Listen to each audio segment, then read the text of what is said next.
Beginning with the military culture, the message must be sent that what soldiers are experiencing is not shameful, it is not their failure, and their condition is to be taken seriously. Structurally, the military needs to become an advocate rather than a deterrent to soldiers getting the help they need. He never was talked to. He was supposed to be debriefed, but because they couldn't get him back to the States and stuff, and they fought with that, they tried for over 2 weeks to get him back. Once they finally decided, his time was done, him and his whole unit, they didn't do debriefing. They instantly were said, "You're going back to your base and to your unit, and you're move on as well." You don't get that Processing time. They didn't get any, and they didn't have anybody there to help them through that. And in his case, he left when he was 20, turned 21 when he was there. He was a kid, and a huge change. His entire outlook is better now. He's more his age. Is he more on the mature side for 23? He really is. But there's just,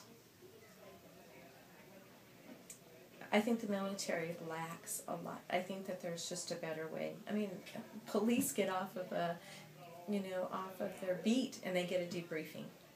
He gets 9 months of fight or flight and nothing. Nothing. They're just told, go on about your life, and then later on, when he wants to pursue going back to Afghanistan, they then says some of his reactions still was like not appropriate as they felt, so they sent him to Okinawa for R&R, but still no care, no counseling, nobody to talk to help process that stuff. And then he did talk to Bob in a panic that one time.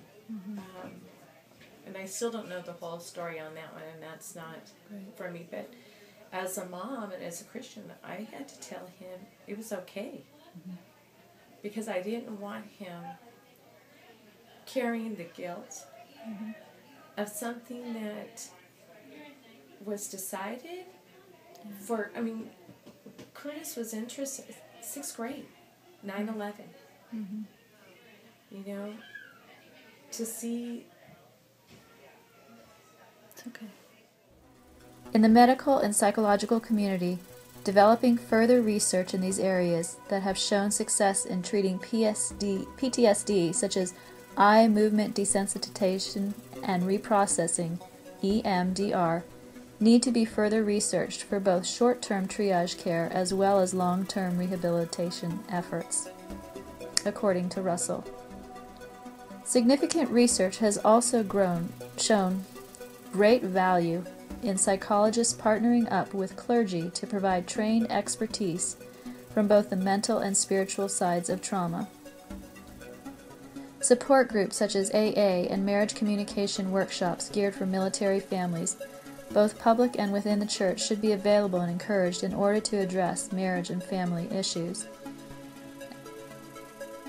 And finally, since social support is critical to healthy reintegration into society, the local church must become more aware of the needs going on behind closed doors. When members of the military are diagnosed with PTSD but remain on active duty, they should be allowed to return home to units for recovery where they have family, spiritual, and social support, not sent to a base in another foreign country where they are isolated, alone, and receive no psychological or emotional support outside of themselves. A great disservice is done to individuals who are simply told they just need some rest and everything will be okay. Studies cited in Lauer show a strong correlation to positive attitudes, especially ones grounded in spirituality, being associated with better mental health. Another study by Afflexer and Coleman showed that religious coping seems to contribute something special, something that cannot be easily reduced to other forms of psychological and social forms of coping. And a final study done by Young and Koenig They confirm that especially when dealing with exposure to trauma, there is a higher likelihood leading to changes in one's faith, causing one to either abandon his faith or to embrace it even more. In light of these and other significant reports, as believers, it is important to realize there is another battle occurring beyond the ones that have taken place on foreign soil, where faith and spiritual beliefs are shown to positively or negatively influence soldiers' perceptions of coping with the tragedies of war. Believers have a responsibility to listen, support, encourage, pray, and come alongside veterans when they return home, whether it's for a brief stay in order to be redeployed or for good.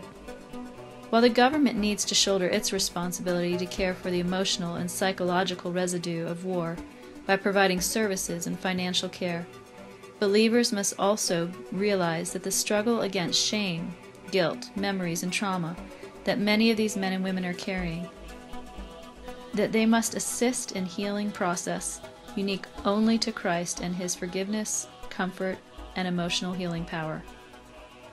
On the personal front, becoming more educated and informed about PTSD, its symptoms, effects, and ramifications for the individuals as well as their families and communities they return home to must become a priority. Individuals with PTSD should not be shunned, dismissed, or feared.